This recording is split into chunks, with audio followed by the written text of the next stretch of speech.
We begin with some breaking news, and in the last hour it's been revealed that the Australian Prime Minister Anthony Albanese has written to Sir Keir Starmer to say the Australian government would agree to any plan to remove Andrew Mountbatten-Windsor from the line of succession. In an extract of the letter released by Downing Street, Albanese said, "In light of recent events concerning Andrew Mountbatten-Windsor, I am writing to confirm that my government would agree to any proposal to remove him from the line of royal succession. I agree with His Majesty that the law must now take its full course and there must be a full, fair and proper investigation. These are grave allegations and Australians take them seriously." Well, let's get more on all of this and speak to Patrick Baker, host of the podcast Westminster Insider from Politico. Thanks very much for being with us. This news just coming into us at the moment. And it's a significant move, isn't it, from Australia? And it comes at a time when British parliamentarians have just returned from a recess and are discussing and deciding what their role should be in this.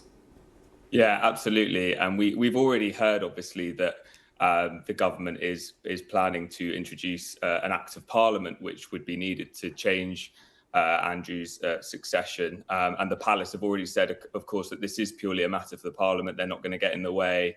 But there is a lot of sensitivity still. The police investigation needs to be concluded. But this intervention from the Australian Premier is significant because a key part of what's needed to remove the line of succession is agreement from the Commonwealth realms. All of them have to agree, and obviously Australia is a key part of the Commonwealth. So this does feel like yet more momentum gathering towards that conclusion for Andrew. And Patrick, stay with us because I just want to bring in also on this our correspondent Nick Johnson, who is at Windsor. Nick, just tell us more about what we know in terms of what the Australian Prime Minister has now said. Yeah, well, this was a letter that Anthony Albanese, the Prime Minister of Australia, has written to the UK Prime Minister Sir Keir Starmer. In light of recent events concerning Andrew Mountbatten-Windsor, he says, "I'm writing to confirm that my government would agree to any proposal to remove him from the line of royal succession." He then goes on to say, "I agree with His Majesty that the law must now take its full course and there must be a full, fair and proper investigation. These are grave allegations and Australians take them seriously," he says. So a significant move there. As your previous contributor already said, the King is sovereign of 15 nations and all 15 need to approve any act of Parliament in order to remove Andrew from the line of succession. I think, though, that we were unlikely to hear from the UK Parliament relating to this at this stage. They've been keen to talk in recent days about this ongoing police investigation, and they're unlikely to make any announcements regarding Andrew's future and his place in the line of succession while that police investigation is ongoing.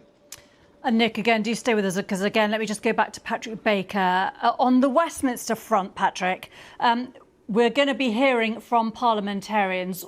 Do we know as yet what their mood is? Because there are a number of possibilities in terms of how they then take this whole matter forward.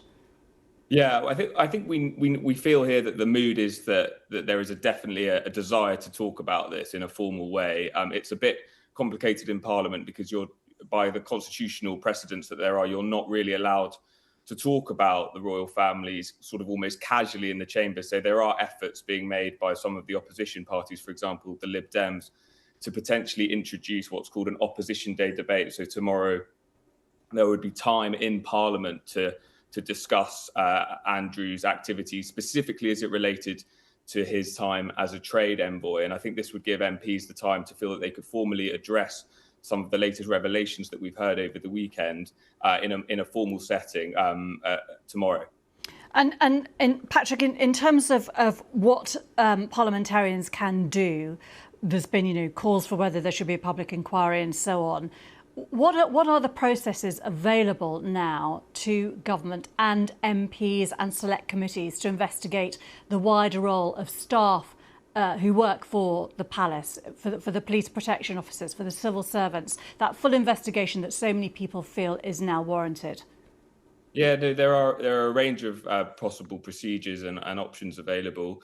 One that's being talked about, for example, tomorrow is that the Business and Trade Committee will get together and discuss whether or not they want to launch their own inquiry into Andrew's activities as a trade envoy. Of course, there is so much concern and sensitivity about not prejudicing any ongoing police investigation. So Parliament will always be doing that in mind with what the police are saying to them. And obviously, of course, we also heard over the weekend that the former Security Minister, Tom Tugendhat, would like to see an inquiry which would involve a whole range of parliamentarians, perhaps some former judges, to come together and do a kind of cross-parliamentary investigation into Andrew.